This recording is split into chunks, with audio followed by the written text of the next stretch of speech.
Coming up on episode 83. New releases are everywhere. Get our thoughts on what's worth the money. Wait a minute. What's Thanos doing in Fortnite Battle Royale? The Warmind expansion is out for Destiny 2. Get our thoughts on the latest expansion pack. We tackle the topic of whether games are too long. Just how much is enough for your gaming buck? Breaking news. Old man yells at cloud. Wait a minute. That's just Lala talking about video games. It's time for the Reapercast. Round one, fight!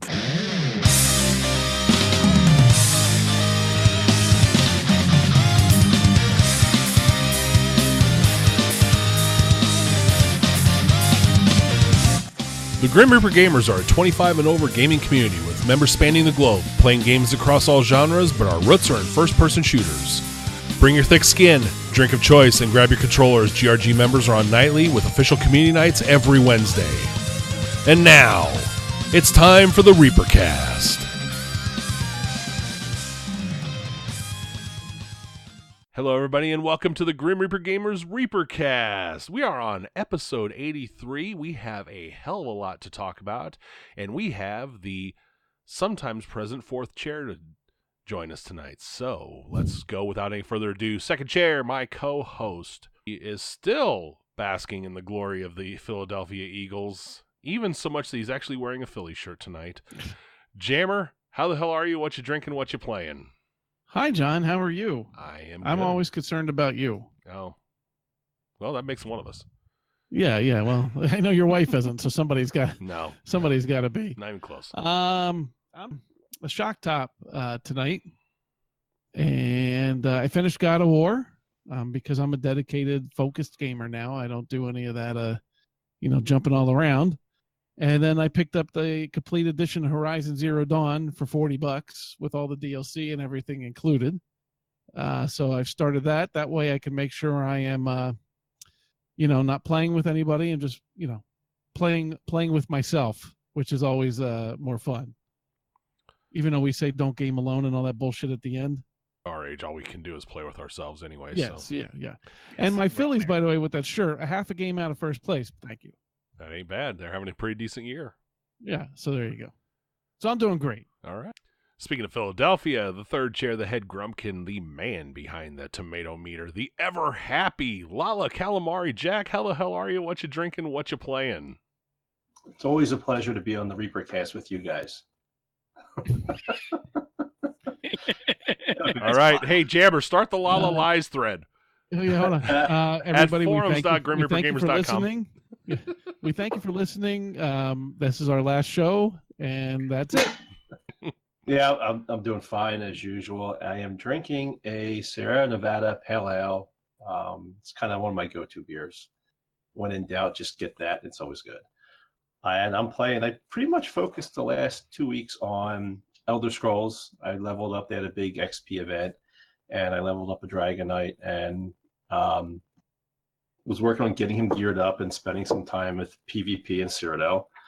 I also played some Fortnite and even some Paladins last night with some GRG. So that was nice to go back to. Paladins has just been released, the full version. It's out of beta, and we got to play it. There's a whole bunch of new people in it, and it's still fun to play. I love that game. Yeah, I'm surprised you don't push more Paladins play, Mr. Multiplayer there, because I know you really enjoy it. But that's because everybody compares it to Overwatch, and they don't look past the differences. I love the game. It's probably my favorite hero shooter. I still think it's better. Yeah, I do. I enjoy it. I mean, in fact, I don't even think it's close myself. I mean, that's gonna get some hate mail to Reapercast@GrimReaperGamers.com, but I just don't. I think it's not even close. I think Paladins is a better game. Well, and I think our audience really. When Johnny says that, it means a lot because he probably played Paladins for 10 minutes and Overwatch for 5 minutes. So he's got a lot of information on knowing those games to be able to make that determination. Well, we actually had a good game last night. So we were playing and we went back to our old roles. They redid everything. So Grex and I were playing in Rigon, and all our loadouts were white because the new version came out. So we kind of just jumped into it and just played as is. And we still managed to pull out some wins. Grex with the game-winning pushes Fernando, pushed everybody off the point so I could walk in the payload for the win. And it was pretty epic. It was pretty nice to see. I just love the game. I'm glad I got it for $14. So, Yeah, that was a damn steal. yep. That email address you gave, John, if you're a Paladins fan, I think we might have some codes we could be giving out again sometime soon. I do believe so. In fact, maybe we need to try another contest that No, what are you talking about? It was immensely popular. Millions of responses. My Google email blew up. Oh, that's why I never saw them. They went to your email. Yes. Lala fixed it that way. All right, let's get to the fourth chair. Our fourth chair is here tonight because there's some Destiny news, and this is the guy that's been dragging everybody through Destiny 2 and has been so dedicated to the game. Valiant Victory. Valiant, how the hell are you? What you drinking? And do I even need to ask what you're playing? Yeah, you don't really need to ask what I'm playing, but I did get some time in today for that game, so we can talk a little bit about that later. I think that's on the cast, but I am drinking a Not Your Father's root beer. I think that's my go-to for at least this event. Whenever I'm on the cast, it seems to be that's what I'm drinking. So that's now 3 for 3. But yeah, generally good, and had some. I'd have to say that I've gamed with at least, 20 different GRG in the past 2 weeks. So I'm kind of excited about that. Look at Valiant. He wants the gold star of GRG staff right now. He's picking on my slack because fuck people. Well, it makes me laugh. He's like, I play a little bit of Destiny 2. I log on. He's already level 30. He's max level for the new expansion. Just a few, just a couple, maybe like 15 Played minutes a he played. Played a little Destiny. A little bit. Played a little. I did finish the story campaign today, so we'll talk more about that when we get there. But I did play through. I'd say you're doing great show research, but let's face it, you'd have been cleared through it no matter if we'd have had a show tonight or not. It was a great excuse to leave work early. Well, there you go. All right, let's get on with the show here. Jack, come on. You got to have a rant tonight, don't you? Yes, I do. And so anyway, this episode's rant, it's kind of basic, but game updates that cause game-breaking bugs. So when a developer releases an update to their game and it causes a massive game-breaking bug, how they handle it, it's pissing me off. So we have an issue with Elder Scrolls Online right now where voice chat is completely fucked up. If you go in-game, they have the in-game voice communications built in, it's not working. And if you go to the site and hit the forums, you get dealt with this bullshit scripted response from the staff on the forums. And I think this is what really pisses me off the most, because it's basically a go away script, like go do this and leave us alone. It doesn't fix the problem. It doesn't resolve it. The only thing that actually works to fix the issue is to do a hard reset, unplug your Xbox, power it off, like completely unplug it, turn it back on, and then voice chat works. If you go into an Xbox party while playing Elder Scrolls Online, you can't go into Elder Scrolls voice chat. And it's shit like that when developers create these game-breaking bugs, and this has been in there for a good month or so, and they don't even address it.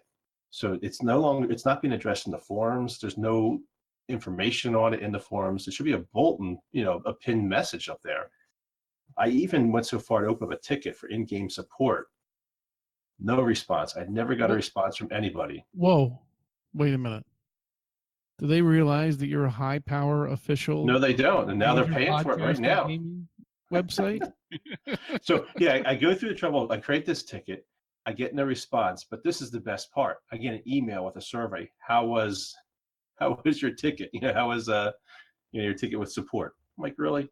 You fucking kidding me, right? So I of course let them know, and I kind of blasted them a little bit. Not that anyone cares or reads it, but and I'm not, Elder Scrolls isn't the only game that does this. There's so many games that'll release a patch and completely break their game and then even acknowledge it. Just acknowledge it. Just say, okay, this is happening. We're aware of it. These are the fixes. Instead, you get these, the bullshit stuff on the forums where they tell you to, walk around your Xbox 5 times, do the hokey pokey, and, power your TV on and off, and it should work. And then, the shit like they tell you that never works. So that's my issue. Can I give you my theory as to why it's not working? Why? I think that sometimes, when there's like a virus, like on one computer somewhere, and like, if you're networked, it can affect other machines or whatever, right? So you've gamed with Johnny recently, right? Oh, yes. So probably your Xbox is now has some form of depression because it realizes that from communicating to Johnny's, that Johnny's is barely used and ready to kill itself. And I think, therefore, anybody that's gamed with Johnny, maybe it's just affecting those people. I should put my Xbox on suicide alert? Yes. Okay. Suicide watch or whatever. So you just use party chat to get around that, though. I think that's what I was on the other day for, a couple minutes. And I mean, I actually gamed one night in ESO in the past week. So there's that. But we just party chatted last Thursday? But that doesn't really help when we're in Cyrodiil. You wait like about an hour to get into queue for Cyrodiil, and you're grouping up with randoms in game. You're grouping up with there, and there's 24 people.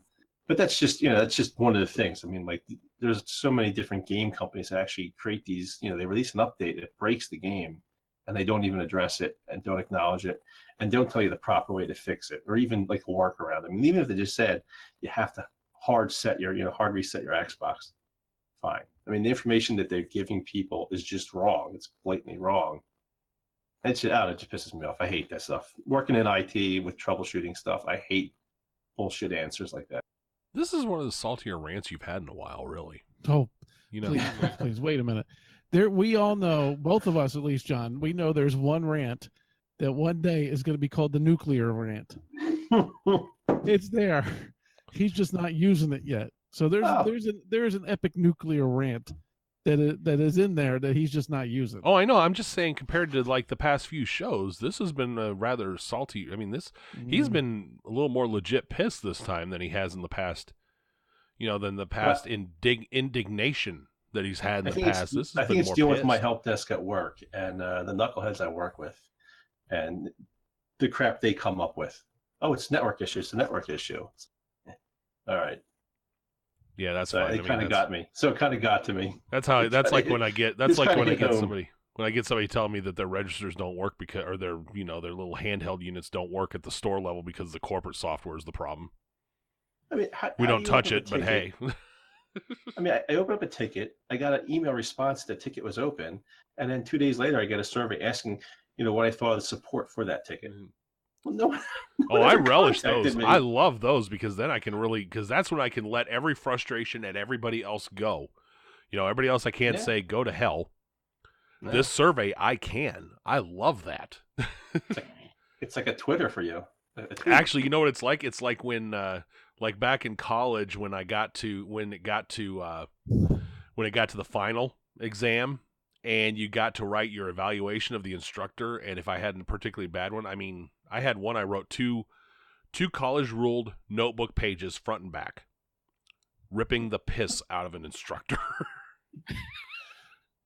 I spent 3 times longer on the evaluation than I did the test. I love that one. He got fired too. I don't think it was me, but goddamn, I felt better. He was just a shitty teacher, but I'm probably not the only one who turned in at least a page. But anyway, let's go back to. Saying we're due for a Lala like that. We're due for a Lala. Oh, there's gonna be a nuclear one, like Jammer said. The nuclear one will be our last podcast. Yes. Yeah, last show. It'll be the equivalent of seeing this. Fuck you, you're cool, fuck you. except no, you're cool. Merry Christmas, kiss my ass, kiss his ass. Happy Hanukkah. All right. Real quick, we'll touch on community events. Go to grimreapergamers.com/events or the forums at grimreapergamers.com to check out our events on a regular basis. As you know, Wednesday nights are community nights, and we have PUBG, Fortnite, Call of Duty, Conan probably back in the mix again, and among other things, and of course Destiny 2. So Wednesday night, that's probably the night you'll be listening to this if you listen to it on release. So community nights every Wednesdays, and We've had quite a few good things going on there. So check them out at grimreapergamers.com/events or the forums at forums.grimreapergamers.com. Boy, that one's a tough one for me to. Let's get on to some news. PS4, the exclusives just keep rolling. The Detroit Become Human demo came out, what was it, about a week ago, Jammer? Or was it 2 weeks? Yeah, it was a little. Okay, so it's been about a week. It's been out. I have not had a chance to sit down and play this one. I'm Well, I knew you played it, so I knew you had it handled. I got into our next topic, but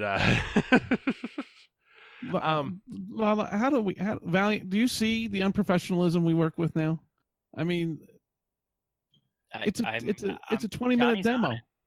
He's on it. It's just he chose the other game over this one. I chose the next game in the list. Besides that, I'm not sure I want to be spoiled on Detroit. I'm really waffling on that one. Did you install it? Yes, it's installed. Well, you're good at installing games. I'm great at installing That's fucking never out of the question. I'm great at installing shit. So you like my thoughts? Yes, I want your thoughts. Oh, okay. I'll give you my thoughts on Detroit Become Human demo because I'm a professional. Really enjoyed it. Looks really good. Looks really realistic. You can replay it a few times. Just like Heavy Rain, it's got that same type of vibe and feel that your decisions are really mattering in like a real situation with it. Basically, I don't know what part of the game it is. They put you in a crime scene and you're trying to see what happened and there's a hostage situation going on and you have to manage that. What are they? Are they being called androids, John? I think that's what it seemed like, at least in the demos and trailers, or the demo reels that I've seen in the trailers and stuff. They're called androids. And if I remember right, or I shouldn't say if I remember right.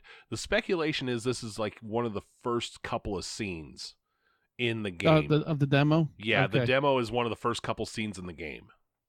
But very beautiful. What they actually show you after you complete the demo is basically this huge screen with the flow chart, and not that you can see what happens, but of all the different options and how it can branch off to so many different ways, which is really cool. But if you're a fan of Heavy Rain, or you want a very interactive story type of game, definitely check this one out. It's one of the reasons why I got a PS4. God of War was the main reason. And if you've never played Heavy Rain, I know they have the remastered edition, and I think actually they have a bundle edition coming out with Detroit.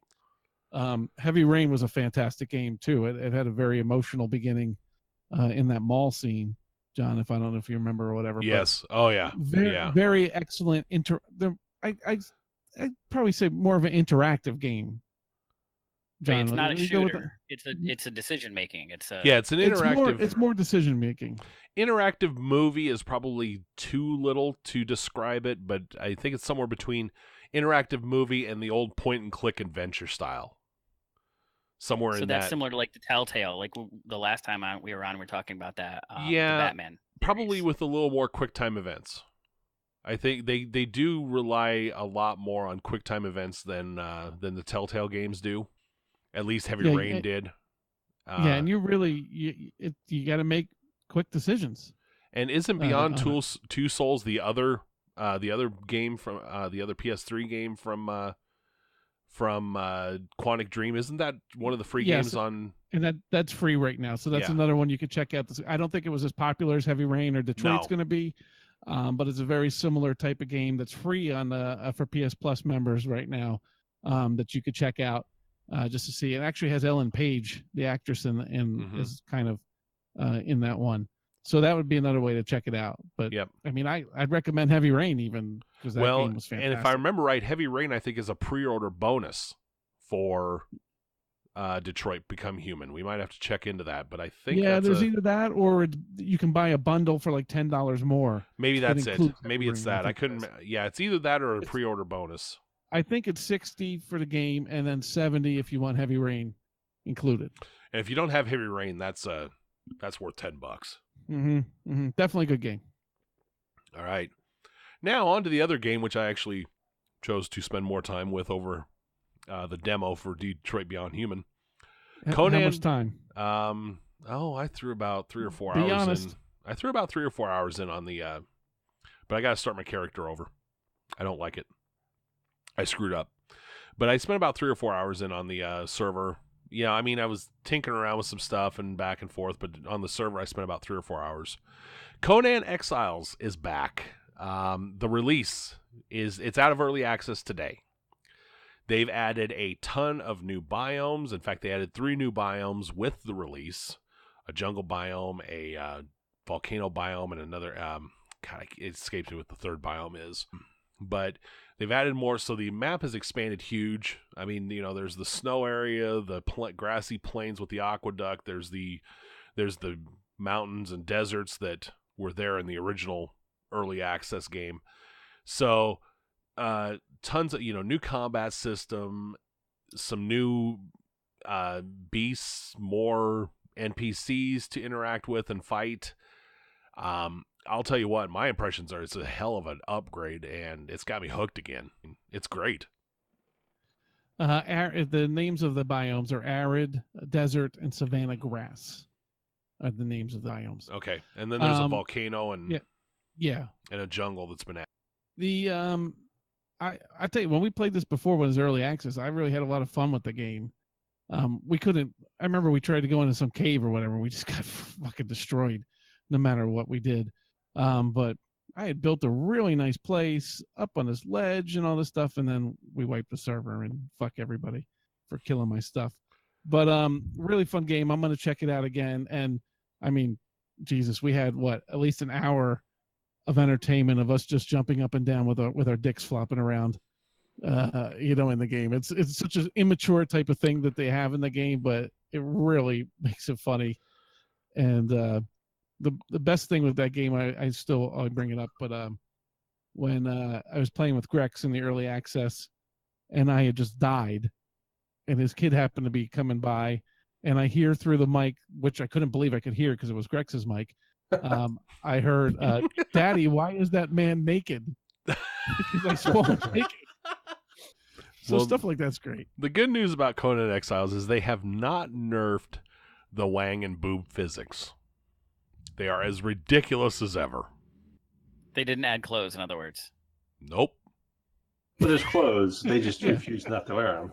Well, when you die, though, you lose them. That's when you die, you're I butt-ass died naked. and I spawned naked. Now, So- I will say, if there are people that have kids and they're concerned about that and they are interested in the game, this is PC is the only way you can see wangs anyway. But there is basically a filter that you could turn it off and you don't have floppy dicks running around or Mac with his big boobs and all that stuff. By the way, I did read on Reddit a couple of hours ago. There is a way to get around this on the Xbox. Oh. You can change your region to UK, download the nudity patch from Xbox, and then change back to the US after a hard reboot. No pun intended. And you can have your dangly wang physics on the Xbox. I have not tested this. I read it on Reddit. I've watched Johnny trip on his wang. Excuse me while I whip this out. So, great game. I think they've made a ton of great improvements. Combat system's greater, so let's get on with the next. Well, we got another big announcement for a couple games here. So, Fortnite Battle Royale has added quite a few things lately. It sounds like we've got, the big one, Thanos. The Thanos crossover from Avengers Infinity War. You can be Thanos. You can have his power. It's been nerfed already, I've heard. Yes, it has. But you get an artifact with the Infinity Stones and you become Thanos. Does he just snap the finger and it goes from 100 to 50? Or I have seen the powered up jump, the whole, the laser beams, the ground pound he can do, I've seen all of that stuff in gameplay that I've been watching. He was OP before. I don't know how he is now, but he was severely OP. Which, he was Thanos. What the hell? Yeah, they wound up nerfing him. I think they gave him 300 health with 300 shields and 800 health, and they put it down to 200 shields. and 700 health. So it dropped it a little bit. And they nerfed the laser beam just a couple points per second of damage it does. We'll see. I don't think that if Thanos didn't look like a build, I didn't see like a build bar on him or anything like that. So and he can't regen. So I think it's just you get the stuff and you run it until you die or you win. Yeah.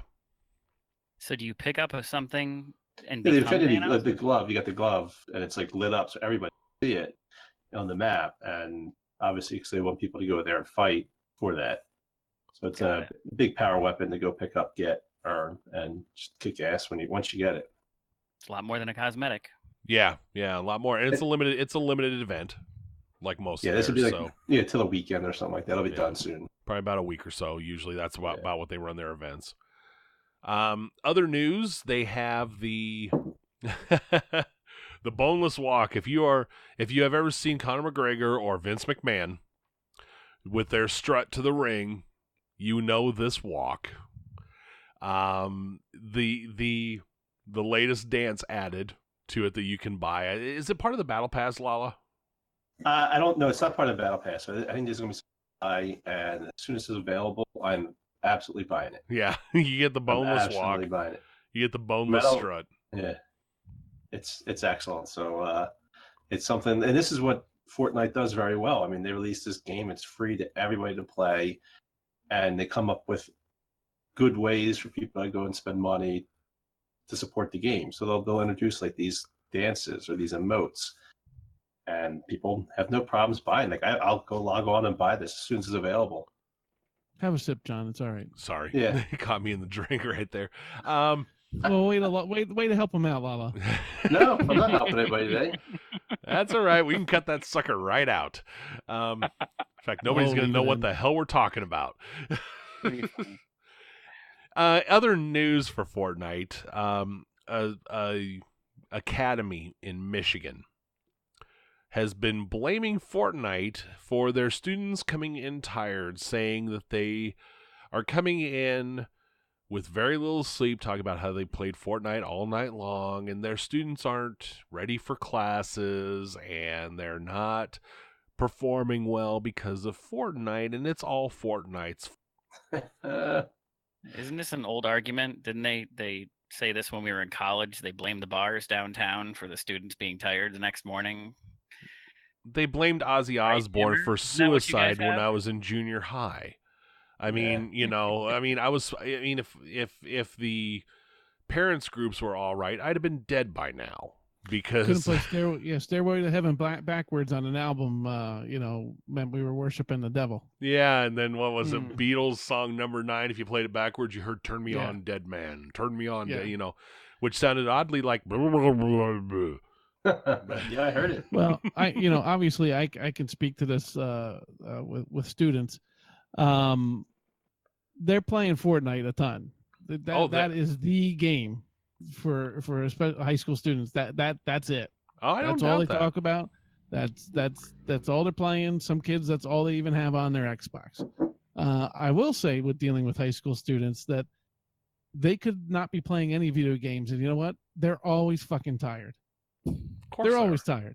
So it has nothing to do with the video game, but it doesn't matter. They could be going to bed at a normal time. They're high school kids. They're always tired. Mm-hmm. And that's just a fact of life. I mean, and it's always something. It's music, it's movies, it's video games. It's it's the hot thing du jour is the reason why they aren't learning. There's a million other reasons why they aren't learning. And the fact is, like Grex brought up in our forums at forums.grimreapergamers.com, this school has underperformed for the last 3 years, probably longer than that. Their attendance has been 60% for the last 3 years, and their graduation rates have been crap for the last few years. Fortnite has been out less than a year. So, where's the disconnect, folks?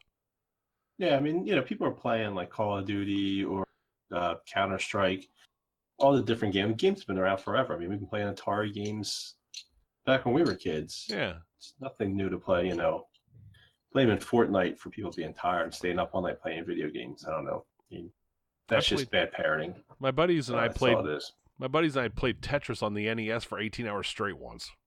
It's nothing new. Nope. I do remember staying up all night playing Tetris. I have never had more bloodshot eyes in my life, and not even in my heavy drinking days were my eyes ever that bloodshot. Wait, not Dr. Mario? But that too. That was on the Game Boy. Johnny No. still has that problem when he fires up Arc. Conan now, He's got his damn it, Conan. wang. Yeah, he's got the Conan wang. Spend 2 hours on the slider alone, hell. What in the world? All right. Okay, and the last bit of big news, the last big release this week, today, as a matter of fact, because we are recording on May 8th, 2018. Destiny 2, the Warmind expansion is out. And if you were wondering why we had a fourth chair, well, we're going to run this right over to our Destiny expert, Valiant Victory. And I'm sure Jack will also have some things to weigh in on, but... You're surely not asking me. Not asking me either. I haven't played it yet either. So, Destiny 2, Warmind expansion. What are your thoughts, Valiant? It came live at 2. I was on a little bit after that. I've played through all of the campaign since between 2 o'clock and now. So again, it's not like there's a massive amount of campaign there, but everything that I played was cool. Like, I think a lot of the things that we were hoping to see there were definitely there. There's a new story, new character. Obviously, there's the Warmind Rasputin, which we learned about in Destiny 1. There's a bunch of story on that. I think they did a really good job with making something for that, and there's a good story there. I won't spoil it too much. We have this new character that's kind of been around and talked about, Anna Bray. I like that. Wait, hold on a second. What Yep. class is Anna Bray? She's a hunter. She's a golden gun hunter, though. Well, She's a gunslinger. And that's the correct class. Oh, okay. I thought you were. I thought you were a tether hunter. No, Man, you're a we golden have gun. no idea. Tether for PvE, golden gun for PvP. My goodness. Okay. You know, GRG. How many cool characters are hunters? I mean, pretty much all the cool characters in Destiny. I mean, we can pretty much confirm that hunter is the master class. Thank you. Well, the GRG bylaws does state that the hunter is the only class that GRG recognizes. Exactly. So there's a bunch of good stuff that's coming out. I got to sample at least 4 or 5 of the things that are on there. In other words, I got the new story. I got to see the stuff with Anna Bray. I got to see the stuff with Rasputin. There's some new stuff in Crucible. I did not get to play that yet. There's some new Crucible rankings, and I know a lot of the PvP people were excited about that. I know I'm putting Jammer to sleep. Sorry about that, bro. They're talking about there's rankings for Valor and Glory for Crucible, and that's some of the MLG people are going to be going for Glory, and us regular people will get Valor ranks, and that's going to unlock gear. Yeah, well, Glory is the one that goes up and down on wins and losses. So if you lose, right, your Glory ranking goes down. So that fluctuates. For Valor is just like Call of Duty with prestige and ranking. So it's always goes up. You just constantly go up, and you can prestige Valor too, I think. Valor's gonna loop, meaning you max it out and it'll loop over, and then you get something where it's like every time you loop it, there's stuff that you get. It's Call of Duty prestige. Glory, Glory won't. You can max it out and it'll keep going up, and there'll be people with the highest rankings in Glory. I don't think Glory's gonna loop. Well, Glory is kind of like what Halo does for their rankings. So I think that's going to be really good for the PvP community. And I know we have 4 or 5 players that are really big in PvP in Destiny. I think that'll be something that I would love to hear from them and what they like and don't like on that. But it looks like it's kind of cool. There's some new strike stuff for both the Nightfall strike and the regular strikes. You modifiers and things you can do with it. But again, I didn't get any of that. But the multi-emote, I definitely got to put all my exotic emotes on and try that out. You can have 4 different exotic emotes on now. And yes, there's some new vault space, and I'm definitely appreciating that. I got some cool new weapons. I found a new one pulse rifle that's very much like Uriel's gift, except it's a pulse rifle that has dragonfly, and that's my new jam. So I'm kind of excited about that. We'll see. I mean, I know they're doing the exotic rework, so the exotic Masterworks and whatnot, and I'm really looking forward to getting a new Source Regime. That was a gun when Destiny 2 came out. I would have paid $15 DLC to have right then and there because I love that gun for PvP and Destiny 1. I played about, I guess about like I did through the first mission or two, so I didn't get too far. I don't know. To me, You it's got 2 Anna, right? You got 2 Anna I in the got to story. Anna, and then we moved on to the next section. I got to Mars where I unlocked the whole section. I got to go to Earth to do. What about Uranus? Yeah. So once again, I guess my one of my issues is we're back to Destiny just using stuff, and we're back to seeing the Hive. And they're slightly different Hive, but you're right. It's reskinned. It's reskinned Hive, and I really think Destiny. It's a huge problem they have is just coming up with new enemies to face. I mean, we're facing the same people since Destiny 1, and it's just I at this point, like they said they were going to make them tougher and harder, and I noticed that they're aggressive than the previous release, with Destiny 2 and the last expansion. But I don't know. I mean, I feel that it's not that much hard. It's not much that difficult. They're throwing more enemies at you, but not. At least so far in the first couple missions, so maybe it gets a little tougher, gets a little meaner. I don't know.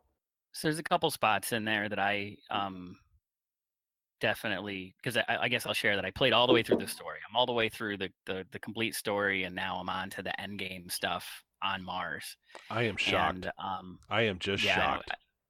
I do have about 6 hours into it, so but there are a few places where may not be the best Destiny player. I like playing it, but I definitely died at least one place and like 5 times. So I mean, it's just mass of enemies.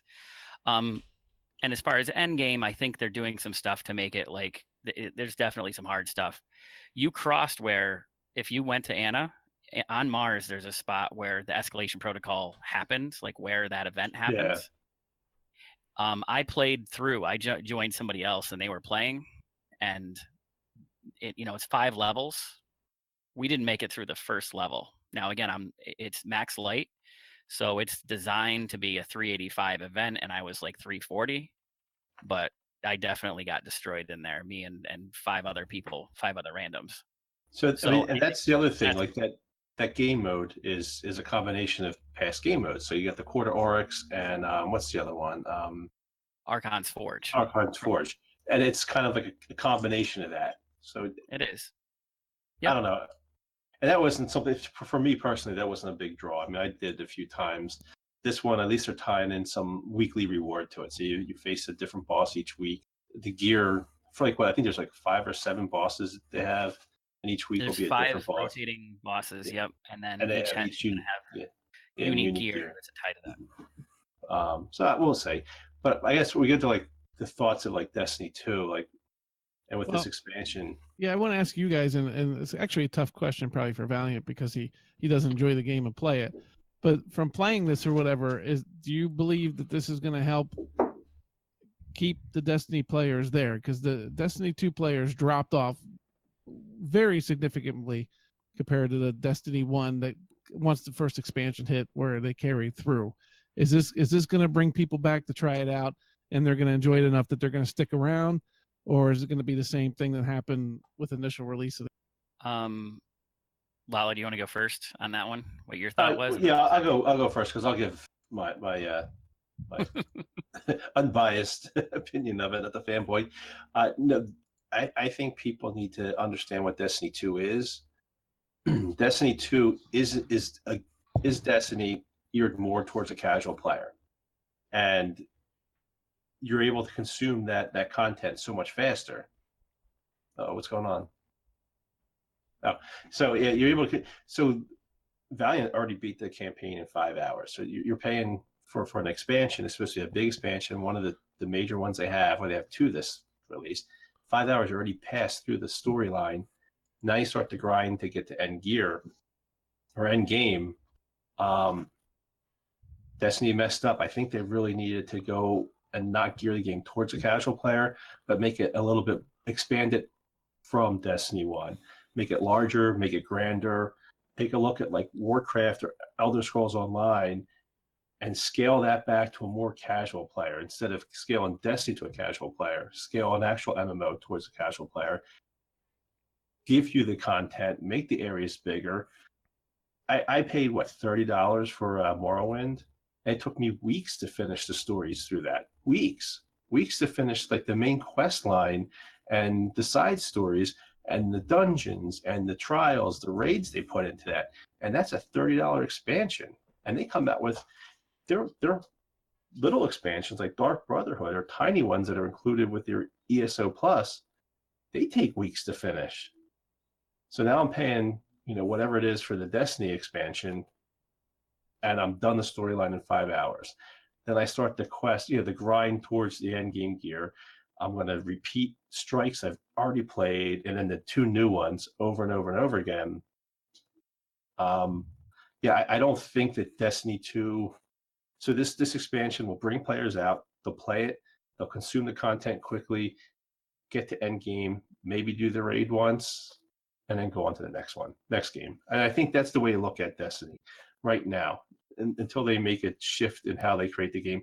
And it's not something they can really fix with Destiny 2. It's going to be something they fix with Destiny 3. And for the most part, I agree with everything you said. The thing that's different here, I think, than the other two, the original launch and the Curse of Osiris, is I believe we have a better end game setup. We have things that extend that out, that make the grind go farther, and they have more things that will take longer to do. But the basic concept of what you said, I agree with. The only other thing I might disagree with, though, is that I've paid more for ESO than I've paid for Destiny, and I have a lot more time in it. To combine between Destiny 1 and Destiny 2, I have almost 1,200 hours.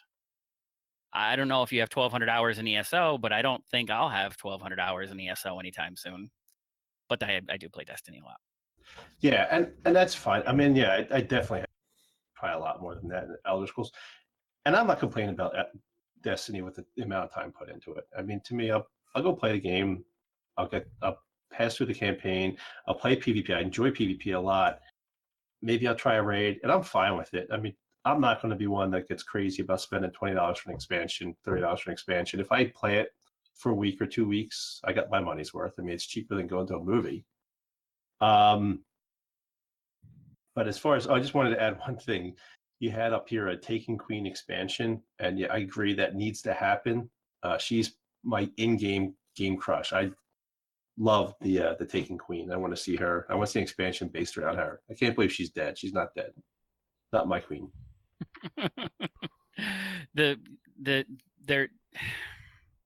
There's a scannable in there that suggests that we may see Marasav again. That's who you're talking about, Marasav. She's the queen of the reef. So there's a few different open things for those of you that follow the lore and stuff. And I don't need to get too far down this rabbit hole, but and neck beardy on you guys. But we think Marasav died with the Taken King, and her brother and the crows all just disappeared when that ship, when the Dreadnought showed up. So we think they may come back in the fall, or maybe something. And then there's an exotic ship and whatever that talks about Ikora. Both of those characters are kind of related. We think the Queen and it's not Ikora, it's the Hive. The Hive from Destiny 1. Let me look at my Grimoire cards. Yeah, you're right. But anyway, so that we think they're coming back. I think there's a lot of evidence that we'll see them in the fall for that expansion. And I think that's going to be the one that, this one, I think my opinion is it's going to be good. It's not going to be great, but it's going to be good enough.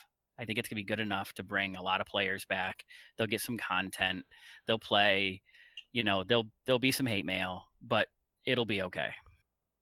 Okay, so final question to the two of you guys before we move on, and I think Valiant kind of answered it there, but just basically a quick yes, no. if you're a casual Destiny fan, not a hardcore fan, is it worth picking up the expansion? Lala? Yeah, I don't see why not. I mean, there's enough there to keep you busy for a couple weeks. Okay. There you go. So if you don't like it, email Reapercast at grimreapergamers.com and we'll make sure that they know. Because Johnny and I will say, yeah, well, wasn't us you listened to. You should listen to the two of us instead. Fuck the other guys. So does the Taken Queen bring Lala's FAP level to 20? I'm telling you, she's hot. She's hot.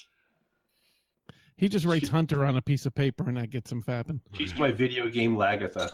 So don't mock the Taken Queen. You'll be a PS4 team lead soon. But wait. You mean you like Marasav over Anna Bray? I think Anna Bray is way hotter, don't you? Now you're talking nonsense. This might be the neckbeardiest conversation ever on the Reapercast. My God, Johnny, right now I'm thinking to myself, why the fuck? What am I doing? What happened to my life? I'm trying to figure out sports. I'm trying to figure out how any of them think they're hotter than either of them is hotter than Kahula. Well, Kahura is, yeah. Or Kahura, I She's a mean slut. Kahura. Yeah, she's a Kahuda. All right, and- Booba. Just, it's a one night stand with her. Yeah, she's a slut. Anyway, so we're gonna move on, and actually, this is, I don't know if there's gonna be an easy answer to this. No. And I know it's gonna be difficult for Lala because he is more of a multiplayer type of gamer. But I was thinking recently, games like The Witcher, God of War isn't as bad this way because it's a little bit more linear, even though you can explore. But a lot of these games now, and ESO, even though it's an MMO, are very massive in size and side quests everywhere, and then your main quest, and they take a lot of time to complete. Like you can bustle through a main story a lot of times now games, and I think it used to be about maybe 6 to 8 hour games, and a lot of them are now 20 just for the main content without adding in side quests and doing all the other crap. So the question becomes, are games becoming too long? Are they getting to the point where it's like a chore to complete a game just because of the length of it? John, what do you think? I think there are some games that are getting really, really grindy, really too much, and I think the question here is how much is too much. I'm not sure that we have a great answer for this because if it's engaging, it doesn't feel like as many hours as it might take. Some of these games take around 100 hours. So you never know. But some games, a 10-hour game can feel worse than a 25 to 50-hour game because it just seemed to be just an incessant grind with nothing, with no real point. Jack, I know you got a point on this as well that you wanted to bring up. Yeah. Are you waffling already? We're not at the end of the show yet. I warned you fuckers in chat that I wasn't sure I could come up with a good answer for this. And I knew, and I told you that you would give me hell within the first 5 minutes for waffling. So thank you very much for proving me right on this one. Yeah, but you basically woke the giant by even reminding us that we would give you trouble about waffling. Yes. So that's kind of on you. Bullshit.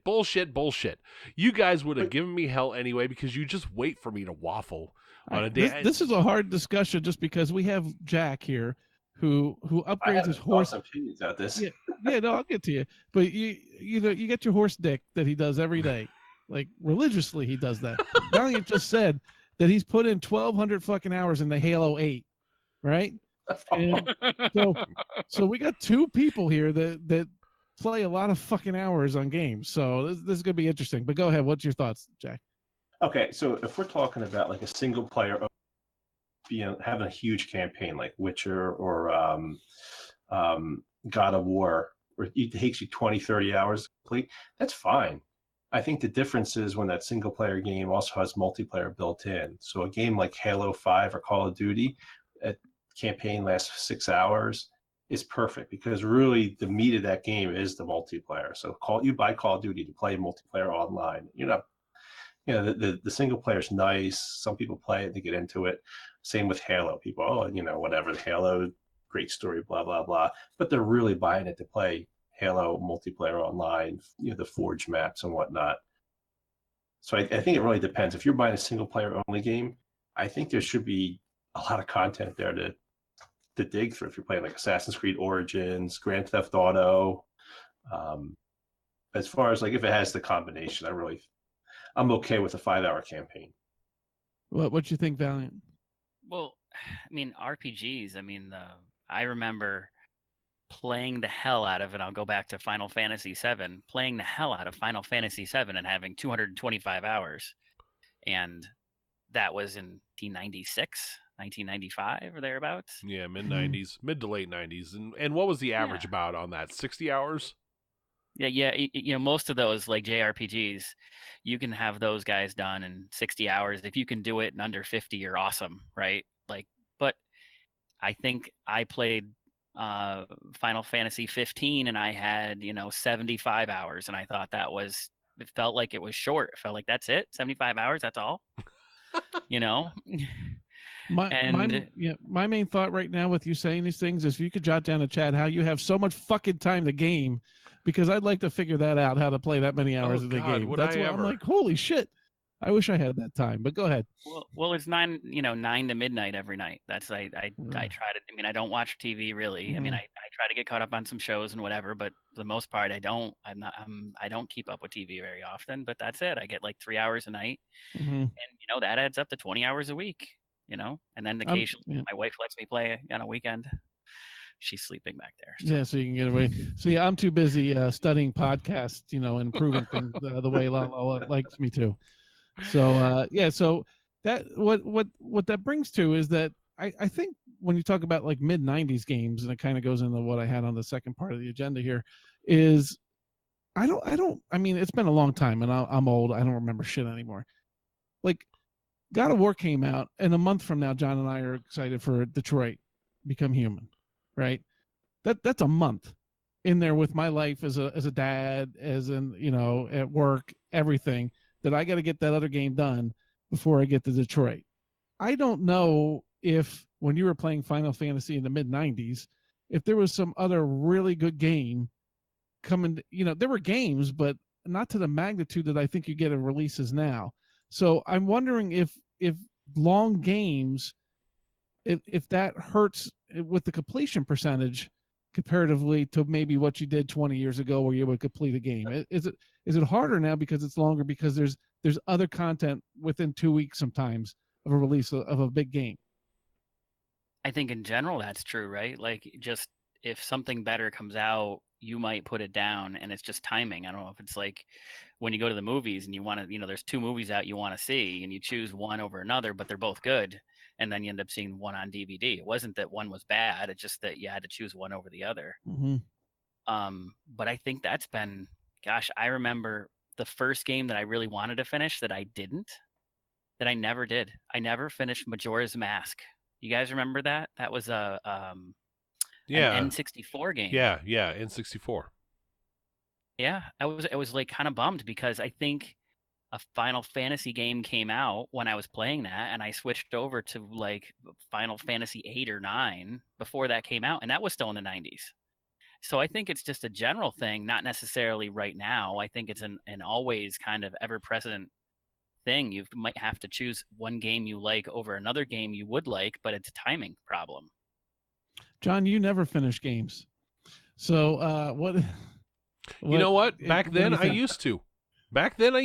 And I think part of the deal is back then we didn't have multiplayer. There wasn't a multiplayer aspect. The PS1, the NES, the Super NES, the PS1, there was no multiplayer involved. My gaming was Final Fantasy VII or Madden or NCAA, or whatever was in season, whatever was in sports season. I played whatever was in season at that point. So, it was basically a sports game or Final Fantasy, or a sports game or this or, that or the other. Another thing that probably factors into it is 25 years ago, I didn't have the disposable income that I have now. We're talking about, at least You three had of to us play are the in. game. Yeah, at least three of us are in Yeah. our mid-40s right now. We're further along in our careers. And Valiant, I'm not sure, and I'm not really wanting to assume how old you are, but okay, so all four of us are in our early to mid I think you 40s. just said 79. I'm not Okay. sure. So Valiant, I'm going to put this in your language. Okay, we're going to the Sizzler. No, but we have more disposable income now because we're further along in our careers than we were. Shit, I was just barely off of being broke ass college student back then. So, I was lucky to have a single console and a few games at the time. I had like Madden, I had NCAA, and I had Final Fantasy. And Well, you played as Oklahoma, right? No. That Wow. will get your ass disowned in the state. See, that's Twitter anger, Johnny, right there. That's but I don't want to you're lose my touching on family ties, Johnny. Go ahead, on Johnny. another point though, that the multiplayer thing does drive what we play. So if our Mhm. friends move away from a game, so right now I have a group of people that I play with that jump between ESO and Destiny, and this past week they've been doing more ESO because they do the expansions coming out. I think the same thing will happen if the next thing comes out. Let's say it's Anthem in the fall, and all of my now GRG friends make the jump to Anthem, and there's nobody in Destiny. I'll be playing Anthem. I might like Destiny more, but if my friends are playing, I'd rather play with my friends. Yeah. So it may. Yeah, I'm sorry. So yeah, basically, actually, you brought up what I was going to bring up next. Is that we're in this large gaming community where with the internet now, where we're all connected, and so when there's hype for a new game, we're all on board with that hype. The reviews come out, we read it. We're not just solo on our own island anymore. And I think that really, part of it's the length of a game and having the time to try and complete, but because you're in a situation where everybody else is now on board with this new game, well, then you get excited about it and you jump into that new game and let the other one go by the wayside. And when you weren't on that island, that when you were on the island, it didn't happen that way. So our communities actually, does that actually hurt you in a sense? Even though it's great to be in a community and talk about these things with other people, does that hurt you in completing games? Well, yeah. I mean, you look at it like, so PUBG's out and everybody is playing that plays multiplayer right now on GRG. It's definitely not my favorite game, but I'll fire that up and join in a squad just to be for the social aspect. You installed it again? I did. I mean, so I actually just uninstalled it the other night, but okay. So it's currently off my Xbox. It's like a fucking ping pong game with you with the uninstall and it reinstall that game. That's a game within a game for Lala. You used to have an external hard drive and just like I smashed it. Yeah. No. But I want to say about the games, and you're talking about the games like in the 90s and whatnot. The whole industry is completely different. The amount of money that's being dumped into creating games, it's now the major focus for. It makes more money than movies do. So you're having these huge game developers creating these massive games and releasing them more often. We didn't have that back in the 2000s, and the amount of games being released, the quality behind them wasn't the same. So it was a little bit different back then. But currently now, I mean, yeah, you're looking at the game. So the game comes out, the new shiny penny, as we call it, and we all chat up. And a lot of times we just want to be online with friends instead of solo. So that'll cause a big shift in different games. Good, John. This actually made me think of something here. Something I noticed in trends. I was thinking a moment ago about how we've gone from playing solo to where there's so much more of a social aspect to gaming. And that social aspect is huge, and it's really hard. It's actually harder for me to game solo now because I like that social aspect. I love chatting with you guys. I love joking around. I love to hear somebody's wife complained that they didn't do the dishes because it's funny as shit. Hey, we got hopped in right was I was getting ready for this. I was playing, so my wife comes home and she's like, "What are you doing?" You're like, because I don't normally game during the day. She's like, "What are you doing? What are you doing on?" Yeah, so there's definitely a social thing, but Yeah, we all get it. I mean, that's part of what we do, right? We're all adults that have friends that recognize. That's a huge right. point, Johnny. But I just noticed something or just something dawned on me. We actually went from when games were in the arcades, there was a social aspect because you had people sitting over your shoulder watching, and you had people talking and cheering you on and whatnot, or the old quarter on the console for the next player, saying I got next. We went from social aspect to solo when the arcades started dying out and the N64 and the PS started to rise to prominence, leading up to the Xbox. And then we've gone now with multiplayer, we're back to the social aspect. We're back to, although it's a little different social aspect, it's not everybody putting their quarter on the console and cheering you on and, a group watching as you play, but there's a social aspect. So we've really kind of come full circle with gaming. We originally it was social because you had to go to the arcade and then it came home, and now it's back to social again, but you're still at home. So it's kind of weird how that's gone, but yeah, it has affected how you approach solo gaming, single player gaming, because it actually takes an adjustment now to play a single player game. And there's oftentimes when we'll get into a chat while we're playing solo or something, we'll get into a chat just to talk, while you're playing something solo. So the social aspect has really taken hold. And it's kind of interesting how that's kind of become kind of intertwined in your subconscious now. And there's still a single a solo aspect, a social aspect to single player still because of our forums. Mm-hmm.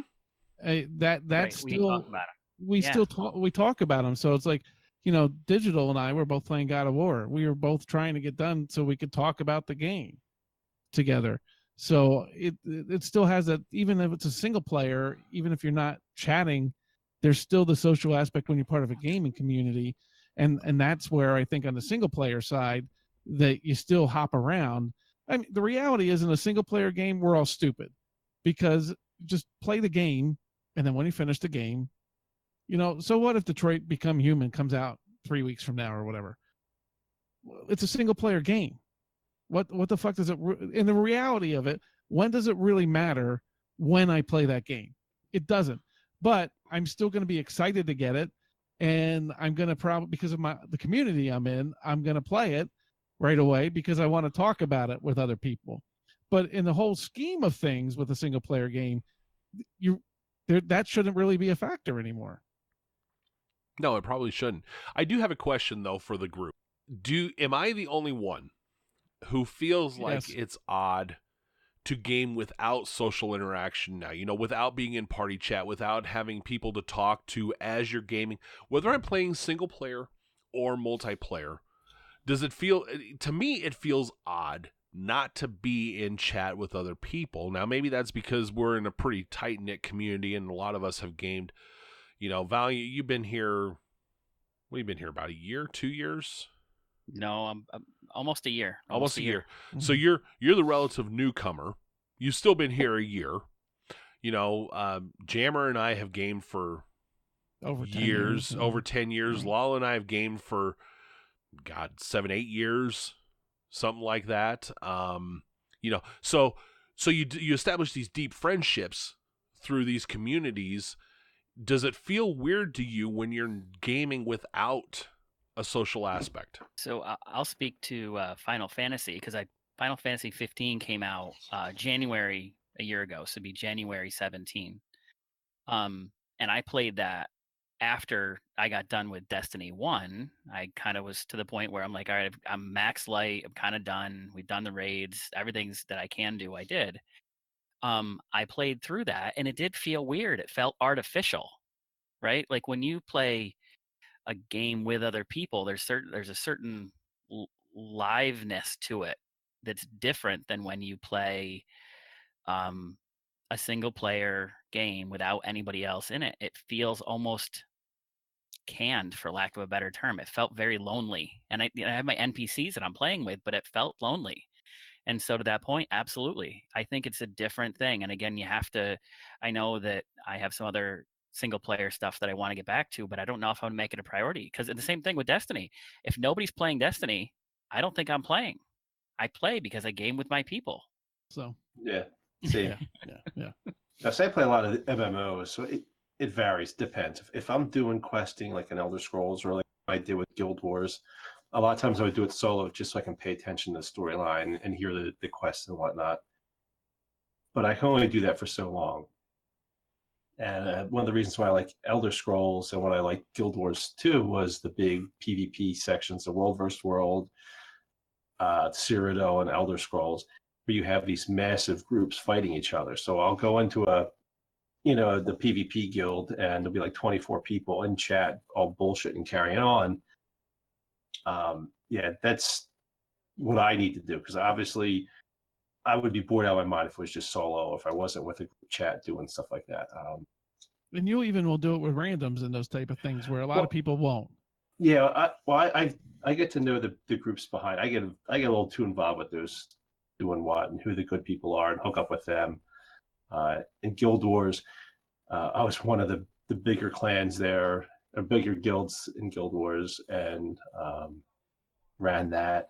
And you get to know all different factions and different people. So I got heavily involved. But yeah, I that's what's nice about MMOs. And then I feel like taking a break, or I'm in a pissy mood, don't feel like dealing with anybody. I go quest and be solo for a little bit, and it's all good. So maybe to Jammer's point, because we like to game with people, the single player quests that are part of multiplayer games, the shorter the better. Because if it's too long, that takes us away from playing with people. I feel pressure all the time especially even if a game has a multiplayer aspect to it, that I'm behind everybody if I'm not playing multiplayer rather than a single player. So then I'm just forcing myself to rush through. But to wrap things up or whatever, and I don't know if there's really a right answer to this at all. Does anybody have an idea of what they think the right length of time for like a campaign single player type of game? What is that number? Is it the number where they are now? Should it be shorter? Any thoughts? I think Lala had a good point. If there's a multiplayer aspect to the game, 5 to 10 hours is probably pretty good for a campaign, because then you get in and out of that campaign, you get the mechanics down, you get what you need out of that, and you get to the multiplayer aspect with all your friends. I think that's a pretty, when there's a good multiplayer aspect to the game. I think if it's not a multiplayer based game, I think you got to have at least 20 to 25 hours at least to justify the $60 price tag for a pure single player like a Detroit Beyond Human type of game. It's not going to have a multiplayer aspect. I think, or a God of War. About the work that goes into it and the production and everything, 20 hours, say, for $60 is actually pretty good value, if you break it down.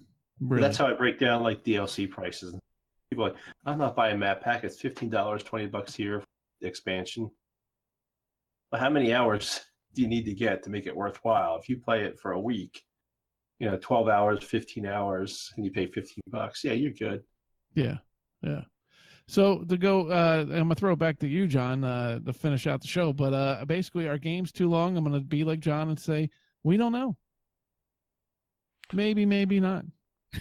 Oh boy, there you go, John. Waffling. I have taught you well, young Padawan. Yeah. All right. Wow, that was actually a pretty damn fun topic. I have a firm decision on that. If it's single player only, 0 hours. A genius must have thought of that topic. Yeah. I think you did well, Jammer. Good stuff. All right, let's wrap this baby up because we are hitting the end limit of our time. Yes, sir. Yeah. I would, and for our community, please give us your feedback. What you think, if you think games are too long or it doesn't matter to you, we love to hear from everybody. And that even is in our forum post or whatever, or the email address. That is at forums.grimreapergamers.com or our email reapercast@grimreapergamers.com. And let's take that into the end of the show here. So I want to welcome new members of the clan. We haven't done recruiting in a while, but it seems like everybody's Google Foo is getting really good at finding GRG. So, welcome. The Googles will even tell you what time it is. Hey, good job. And they will also tell advertisers every little. But I want to welcome you guys. Fill your friends list. Go through the forums, go through the Discord, find some new people. A lot of people out there wanting a game. Next show will be recorded in 2 weeks on the 22nd. And probably released on the 23rd. Our Facebook page is facebook.com/GrimReaperGamers, and Jammer, as usual, hit me with the Twitter. grgamers.com, spell out the .dot. And as we mentioned a moment ago, the Reapercast email is reapercast@grimreapergamers.com. And as always, check us out on the forums at forums.grimreapergamers.com. Valiant, thank you for coming on and being our Destiny expert. Lala and Jammer, thank you guys for helping me steer the ship. Really appreciate it, guys. And yes, sir. I'm just happy we have a Call of Duty expert with beers, Valiant's our Destiny expert, and you're our Wang Slider expert and Conan. Yes, you're right. We're pretty covered. We got all bases covered. That is right. You have just basically admitted I am the endowment expert of GRG. He measures everybody's wang in the game. That's right. He's always all over it. Crouches and measures. New member initiation. You've been warned. All right. So, for Valiant, Lala, Jammer, this is Johnny Hustler stay safe. Have a great couple weeks. Game like hell and never game alone.